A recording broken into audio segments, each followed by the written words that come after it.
வணக்கம்.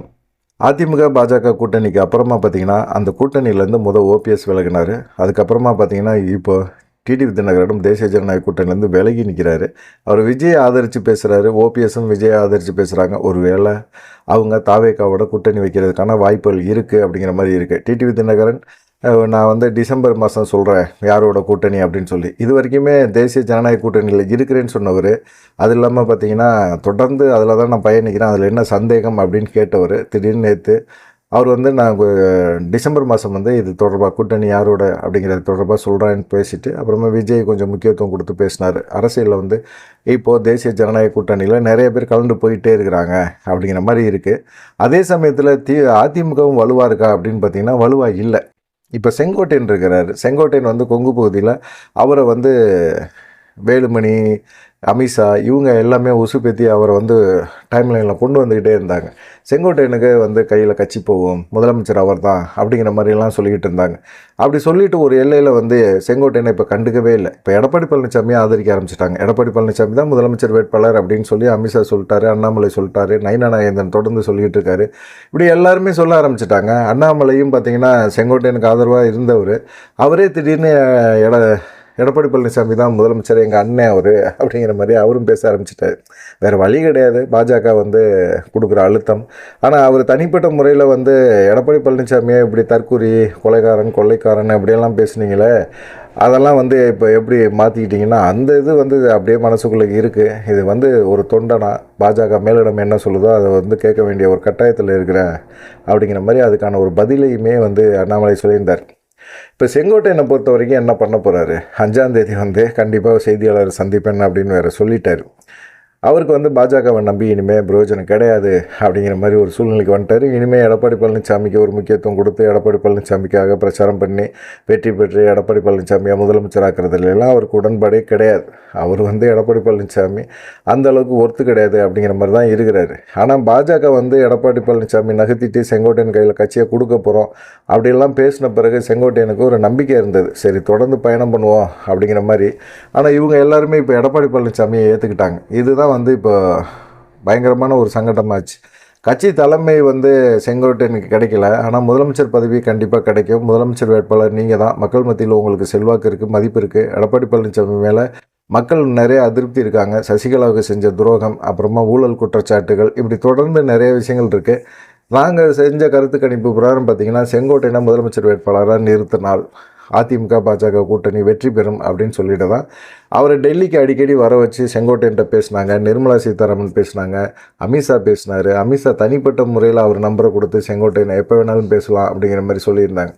இதுக்கு இடையில் திமுக என்னென்னா அவங்களும் திரும்பவும் சர்வேலாம் நிறைய சர்வே சொல்லுது, திரும்பவும் திமுக தான் ஆட்சிக்கு வரும் அப்படிங்கிற மாதிரி சொல்கிறாங்க. ஏன்னா அதிமுக உட்கட்சி பிரச்சனை அதிகமாக இருக்குது. எடப்பாடி பழனிசாமி தான் முதலமைச்சர் வேட்பாளர்னால் கண்டிப்பாக மக்கள் ஓட்டு போட மாட்டாங்க அப்படிங்கிற ஒரு எண்ணத்தில் அவங்களும் இருக்கிறாங்க. இப்படி நிறைய விஷயங்கள் குழப்பங்கள் இருக்குது. தொடர்ந்து நம்ம அதிமுகவில் பயணம் பண்ணுறதும் சரி, அதிமுகவில் நின்று நம்ம பகுதியில் நின்று ஜெயிச்சா கூட, கோபியில் ஜெயிச்சா கூட நமக்கு பெருசாக ஒரு முக்கியத்துவம் இருக்காது, ஒரு சாதாரண ஒரு எம்எல்ஏவாக சுற்றிக்கிட்டு இருக்கணும் அப்படிங்கிற ஒரு எண்ணத்தில் இருந்தாங்க. செங்கோட்டையன் இருந்தார். இதுக்கு இடையில தான் பார்த்திங்கன்னா திமுக கூட செங்கோட்டையனோட ஒரு பேச்சுவார்த்தை நடத்துகிறாங்க.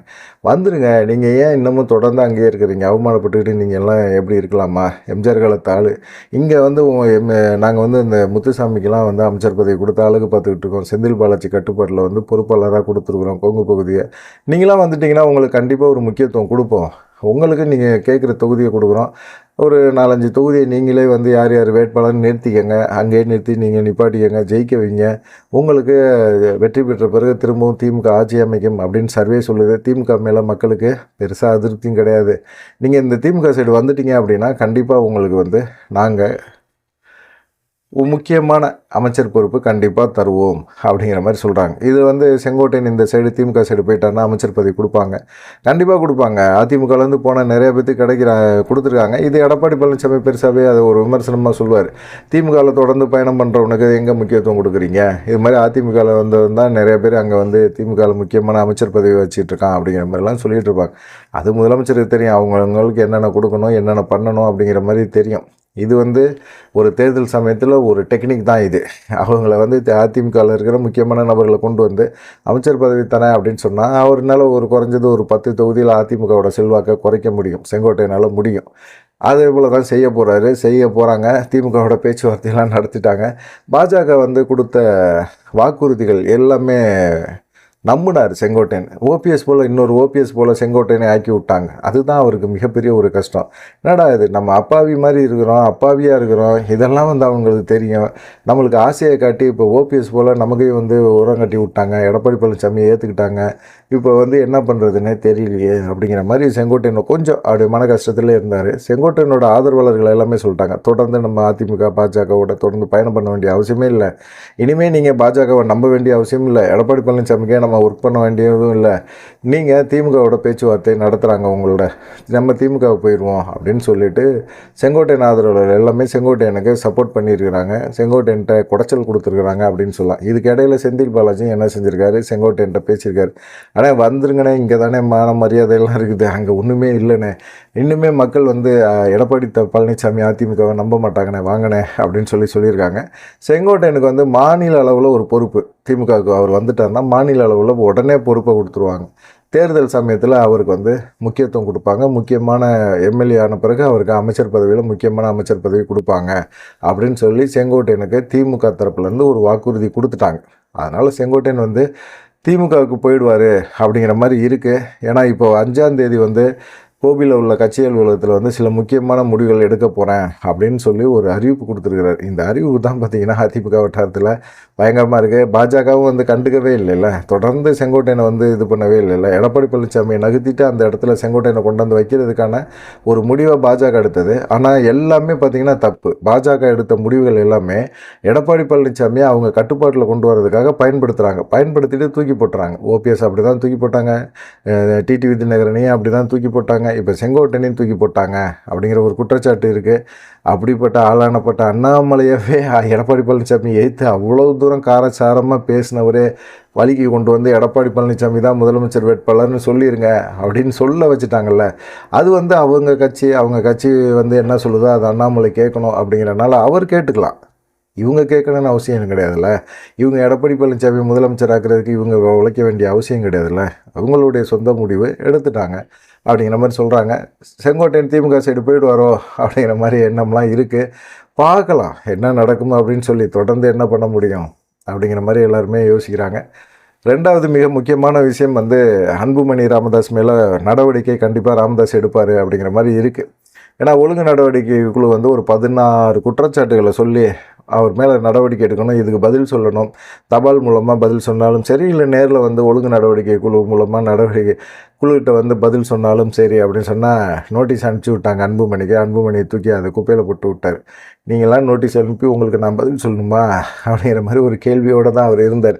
ஏன்னா அன்புமணிக்கு என்ன கோபம் அப்படின்னு கேட்டிங்கன்னா, அவங்க அம்மாவோட சரஸ்வதி அம்மாவோட ஒரு 60ஆவது திருமண நாள் கொண்டாடினார். அதுக்கப்புறமா சுசீலாவுக்கு வந்து அவங்க வந்து டோக்கன் ஆயா அவங்க பேர், அவங்க வந்து அவங்களோட வந்து இவர் வந்து 50ஆவது திருமண நாள். இந்த விஷயம் வந்து அவருக்கு அன்புமணிக்கு தெரியும். 7 வயசுலேருந்து அவர் வீட்டில் வந்து சுசீலாவோட ஆதிக்கம் வந்து அதிகமாகவே இருந்தது. சுசீலாவை வந்து அவர் ஒரு எல்லையில் ஓரங்கட்டணும். ஏன்னா இன்றைக்கி வந்து ராமதாஸ் வந்து ரொம்ப மிகப்பெரிய ஒரு மனக்குழப்பத்தில் இருக்கிறாரு, வயசு வேறு ஆயிடுச்சு. அவங்களுக்கான ஒரு செட்டில்மெண்ட் எல்லாமே பண்ணி அவங்கள ஓரங்கட்டிடலாம் அப்படின்னு அன்புமணி நினச்சார். அதனால பார்த்திங்கன்னா சுசீலாவோட ஆதிக்கம் அதிகமாக இருந்ததுனால தான் அவர் வந்து வீட்டிலேயே இல்லை. அவர் படிக்கிற பள்ளி படிப்பில் இருந்தே ஹாஸ்டலில் தான் அவர் இருந்து தங்கி படித்தார். அதுக்கப்புறமா திருமணத்துக்கு பிறகு சுசீலா மேட்ரு எல்லாத்துக்கும் தெரிஞ்சது. எல்லாமே தெரிஞ்சாலும் இப்போ சமீபத்தில் கடந்த மாதம் 24ஆம் தேதி வந்து ஜெகதரட்சன் ஹோட்டலில் வந்து சுசீலாவோடு சேர்ந்து 50ஆவது திருமண நாள் விழா கொண்டாடினார். இதில் வந்து பார்த்திங்கன்னா மிக முக்கியமாக ஜிகே வாசன், அருள் எம்எல்ஏ இவங்க எல்லாருமே வந்து சுசீலாவுக்கு ஆதரவாக இருக்கிறாங்க. ராமதாஸுக்கு வந்து இது வந்து ஒரு சந்தோஷம்.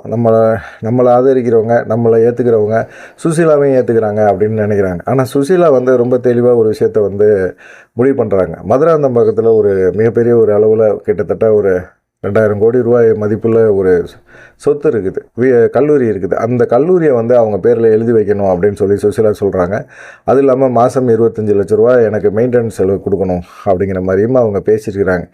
இதுக்கு தான் அன்புமணி ஒத்துக்கவே இல்லை. அந்த மெயின்டெனன்ஸ் செலவு வந்து அவர் வந்து நிப்பாட்டிட்டார். நிப்பாட்டின பிறகு சுசிலா ராமதாஸ்கிட்ட ராமதாஸ் வந்து அன்புமணிக்கும் இவங்களுக்குமே ஒரு சண்டையை போட்டு விட்டாங்க. ஆனால் இவர் 50வது ஆண்டு விழா 50வது திருமண நாள் விழா கொண்டாடினார்ல, அந்த ஃபோட்டோலாம் அங்கே இருக்கிறவங்கலாம் எடுத்தாங்க. அவரும் ஜாலியாக ஃபோட்டோலாம் போஸ் எல்லாம் கொடுத்தாரு. இந்த ஃபோட்டோ எப்படியும் வெளியே போகாது அப்படிங்கிற ஒரு எண்ணத்தில் இருந்தார். வெளியே போகாதுன்னா முக்கியமான நபர்களுக்கு மட்டும்தான் அழைப்பு கொடுத்தாரு. அதனால் அங்கே முக்கியமான நபர்கள் மட்டும்தான் வந்தாங்க. யாரும் ஃபோட்டோ எடுத்து வெளியே விடுறதுக்கு வாய்ப்பே இல்லை. அது குறிப்பாக அன்புமணிக்கு அவங்க கொடுக்குறதுக்கு வாய்ப்பு இல்லை அப்படிங்கிறது எல்லாத்துக்கும் தெரியும். ஆனால் வெளியே ஃபோட்டோ வந்துருச்சு. இந்த ஃபோட்டோ வந்த விஷயமே பார்த்திங்கன்னா ராமதாஸுக்கு தெரியவே இல்லை. திடீர்னு பார்த்திங்கன்னா இது மாதிரி ஜிகே மணி, அருள் இவங்கெல்லாம் போய் ஐயா இது மாதிரி நீங்கள் வந்து இந்த டோக்கன் ஐயாவோட கல்யாணம் பண்ணி 50வது திருமண நாள் விழா கொண்டாடினது அந்த ஃபோட்டோவை அன்புமணி வெளியிட்டார்யா அப்படிங்கிற மாதிரி சொல்லியிருக்காங்க. அன்புமணி எப்படி வெளியிடுவார்? இவர் இவ்வளோ நாள் வந்து மறைச்சது வந்து என்னன்னு கேட்டிங்கன்னா, சுசிலாவோட இவர் திருமணம் பண்ணியிருக்கிறாரு அப்படிங்கிற ஒரு விஷயத்த அவங்க ஃபேமிலிக்குள்ளே தான் தெரியும். வெளியே வந்து முக்கியமான கட்சி நபர்களுக்கு மட்டும்தான் தெரியும். இதை தாண்டி யாருக்குமே பெருசாக தெரியாது. ஆனால் தெரியாத ஒரு விஷயத்த இவர் மூடி மறைச்சிக்கிட்டே இருந்தார். அதனால பார்த்திங்கன்னா இந்த ஃபோட்டோ வெளியே வந்துருச்சு. இதை யார் போட்டது, இந்த ஃபோட்டோ எப்படி சமூக வலைத்தளங்களை வெளியிட்டது அப்படின்னு பார்த்திங்கன்னா சுசீலா தரப்பில் தான் இந்த ஃபோட்டோவை சமூக வலைத்தளங்களை விட்டுருக்காங்க. எனக்கும் ராமதாஸுக்கும் திருமணம் ஆகி 50 ஆண்டுகள் ஆயிடுச்சு. எங்களுக்குள்ளே வந்து எனக்கும் வந்து அன்புமணிக்கு எவ்வளோ தூரம் உரிமையான ஒரு சொத்துக்காக போராடுறாரோ, சொத்தை அவர் அபகரிக்க பார்க்குறாரோ, அதே போல் எனக்கும் வந்து எனக்கான ஒரு பங்களிப்பை கொடுக்கணும். எப்படி அவங்க அம்மா சரஸ்வதி அம்மாளுக்கு ராமதாஸ் சொத்துலேருந்து ஒரு பாதி போகுமோ, அதே போல் எனக்கும் பாதி வந்தாகணும் அப்படிங்கிறத அந்த விஷயத்தை கொண்டு வரதுக்கு தான் இந்த மாதிரி அவங்க சுசீலா தரப்பில் வந்து ஃபோட்டோ வெளியிட்டிருக்காங்க அப்படின்னு சொல்கிறது. இதில் வந்து அருள் எம்எல்ஏக்கு தொடர்பு இருக்குது அப்படின்னு சொல்கிறாங்க. சரி, இது ஒரு பக்கத்து இருக்கும்போது இந்த விஷயம் ராமதாஸுக்கு தெரிஞ்சிருச்சு.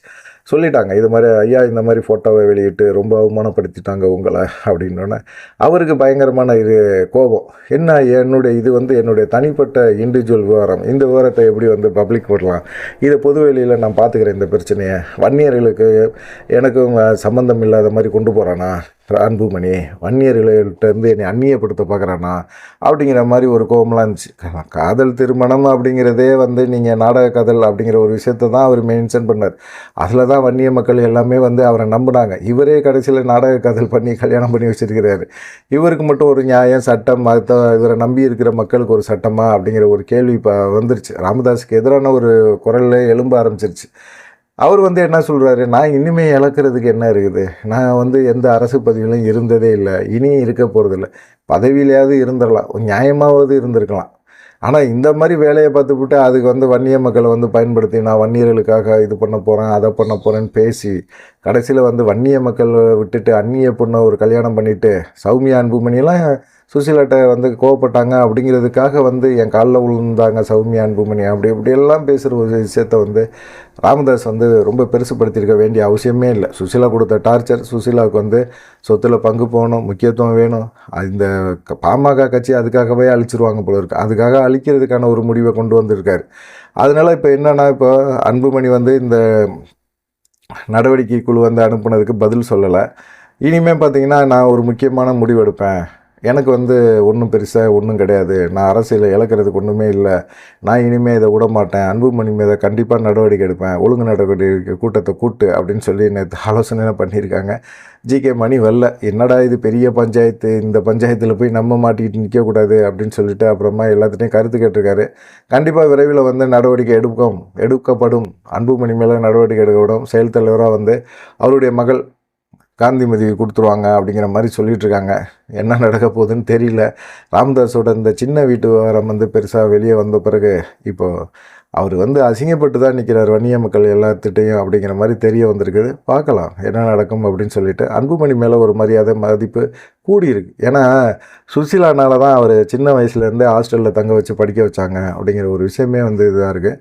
அவங்க அம்மா மேலே ஏன் இவ்வளோ பாசமாக இருக்கிறாரு அப்படிங்கிற ஒரு விஷயமும் இது தான். ஏன்னா சின்ன வயசுலேருந்தே அவங்க அம்மா மேலே வந்து ராமதாஸ் வந்து ஒரு கரிசனமே காட்டாமல் இருந்திருக்கிறாரு. அவங்கள தான் வந்து ஒரு பாட்டில் எடுத்து அடித்தார் அப்படி இப்படின்லாம் சொன்னார். ஆனால் இந்த விஷயம்லாம் பொய் அப்படிங்கிறது இப்போ நிரூபணம் ஆகிட்டு இருக்குது. இதனால் ராமதாஸ் மேலே வந்து பாமக ராமதாஸ் கையில் இருக்கக்கூடாது அப்படின்னு சொல்லி பாமக தொண்டர்கள் நினைக்கிறாங்க. சிலர் மட்டும் சுசீலாவை பயன்படுத்தி சிலர் மட்டும் ராமதாஸை வந்து கைக்குள்ளே போட்டு வச்சுக்கிட்டு சுசீலாவை வந்து சின்னம்மான்னு சொல்லிக்கிட்டு அவங்க வந்து வேலை பண்ணுறது நல்லா இல்லை அப்படிங்கிறது தான் அன்புமணியோட கருத்து. பார்க்கலாம் என்ன நடக்குமா அப்படின்னு சொல்லிட்டு. இந்த 2 மிக முக்கியமான விஷயங்கள் தான் இப்போது சமூக வலைதளங்களில் பரபரப்பாக பேசப்பட்டுருக்கு. நீங்கள் என்ன நினைக்கிறீங்க அப்படிங்கிற ஒரு விஷயத்த மறக்காமல் கமெண்ட் பண்ணுங்கள். நன்றி, வணக்கம்.